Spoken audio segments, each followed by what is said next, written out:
Hey, welcome to the channel, all about the blues harmonica. So if you haven't already, thumbs up and subscribe. Today, ear training. Not essential for the blues player because a lot of things mishmash together, don't they? But it's a very important thing, I think, in developing musician. And of course it will help your blues playing no end, of course, and any other music that you want to play. There is a slight myth with this, and I've mentioned on other videos that you know, it's relative pitch we're after. There are a few people in the world have perfect pitch, of course. Most people have relative pitch.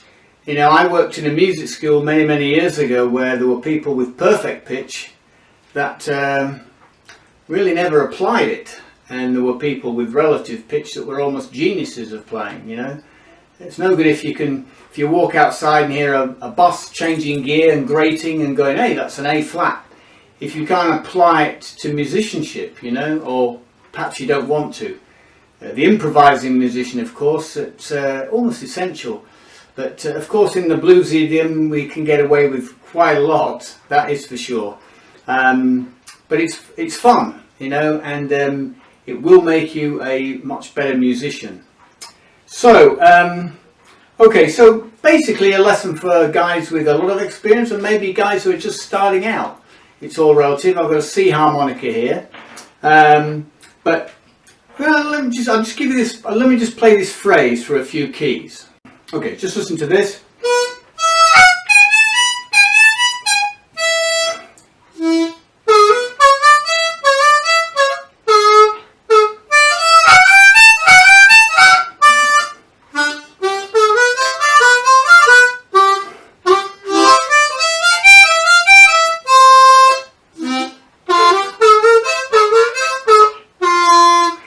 Alright, so I played that little phrase in 5th position, 4th position, 3rd position, 2nd position, 1st position and 12th position.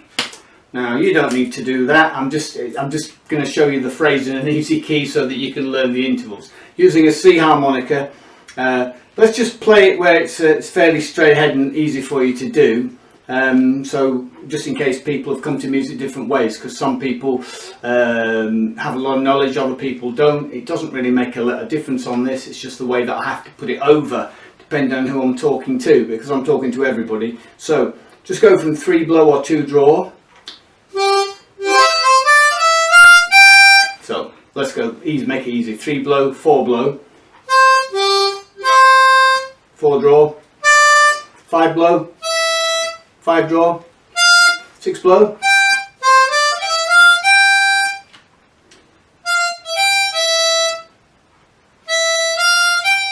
and then 5 blow, 5 draw, 6 blow, back to 5 blow again.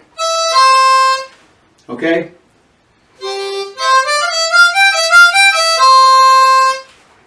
Alright. Now intervals are spaces between each note, and that's the thing to learn in music.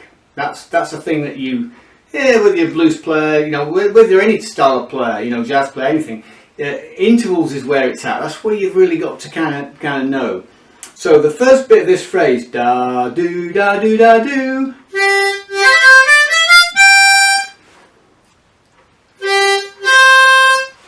that's Here Comes the Bride, da da do.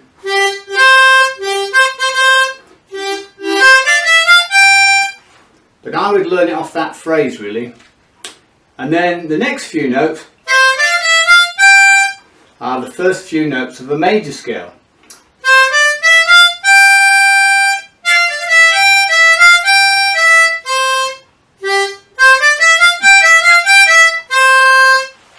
Alright, so the first 2 notes 3 blow to 4 blow, or 2 draw to 4 blow, is what we call a fourth.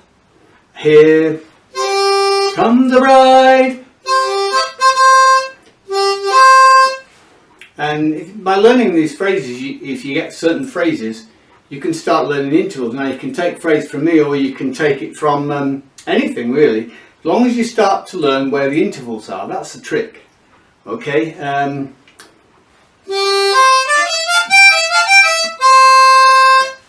So if I was playing a blues and I'm playing in first position, I might start with that. I'll probably use 2 draw, but let's say I was using 3 blow to 4 blow.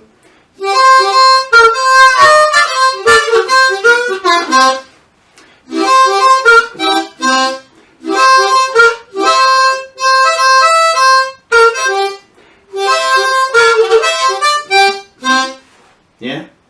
So, you start recognising it after a while.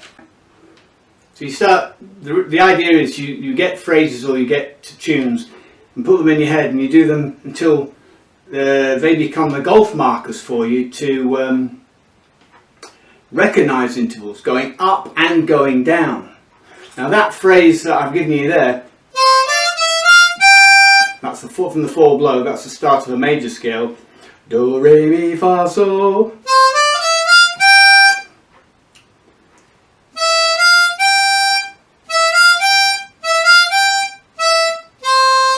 Last 2 notes is coming from the third, in this case 5 blow to 4 blow. And by doing this a lot, you will ear train yourself. The secret is not to jump around and have too much.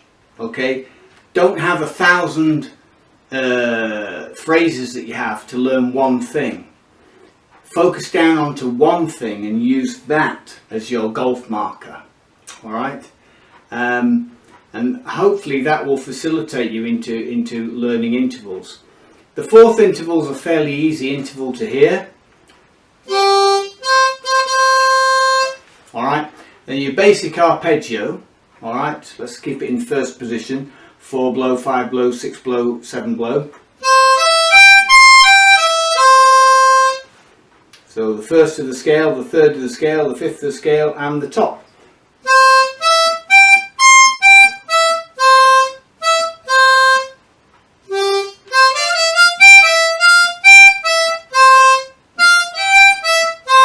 Hear it? From the... Okay, so it's in there, the chord's in there. You can hear it with the arpeggio. From this phrase.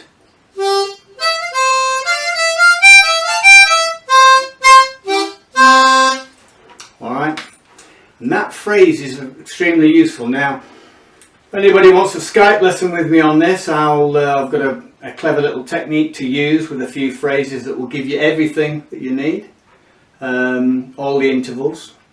I mean, you're probably hearing the bluesy ones like the flat and third. That's an easy interval to hear, you know.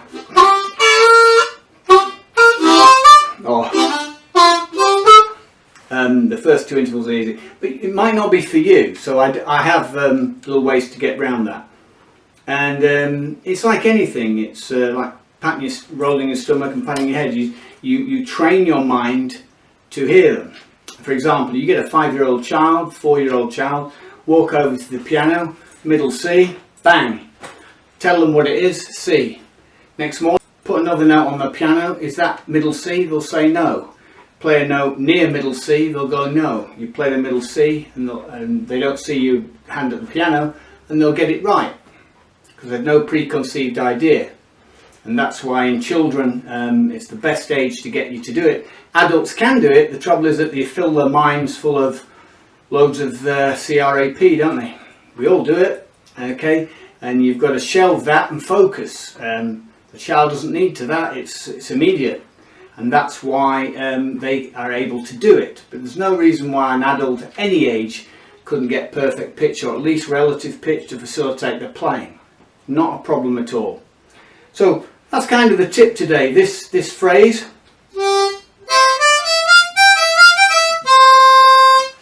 is to learn that.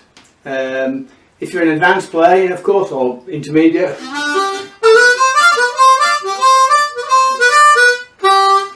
play it right, shift it into other keys. But it's to get you to start hearing properly. Okay, that's the trick here. Is to start hearing. So when you recognise, it's not about the music, the notes as much as the intervals that you recognise. Recognise intervals and be able to emulate that on your chosen instrument. Okay, and this is no exception from any other. Once you can do it on this, you can apply it to anything. You know, I've been a saxophonist all my life, where we play a tone up from concert pitch, so we hear that and transpose immediately when we hear it. And of course, E flat and is baritone and alto, and I'm a tenor sax and soprano player, but you play all of them, and you just get used to it. And so when you're playing in concert keys like flute and piano or guitar, you know, so you just get used to it. By there's no difference between what I do and what you're doing. The only reason I'm able to kind of do it is just because I've done a lot of it, you know. But there are smart ways to go about it that can shelve you an awful lot of time. The problem I come across with most students that I come into contact with is their inability to let things go and just absorb. And it's a psychological thing. It's not a musician thing. It's possible. I mean, this is the reason why some people are musicians and a lot of people aren't. Everybody can become a musician, just like everybody can become an artist, providing they're they're able-bodied enough and they're capable of physically doing things, of course, you know. But at the same time, it's all possible, but you have to be able to strip things down. So I hope that's helped a few people, just to be able to get that phrase.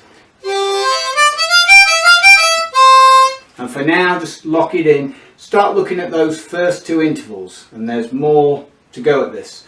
So if you want a full Skype, get onto my site for a lesson, and I'll endeavour to get you trained up on your ear. Okay, hope that helps some people. I catch you on the rebound.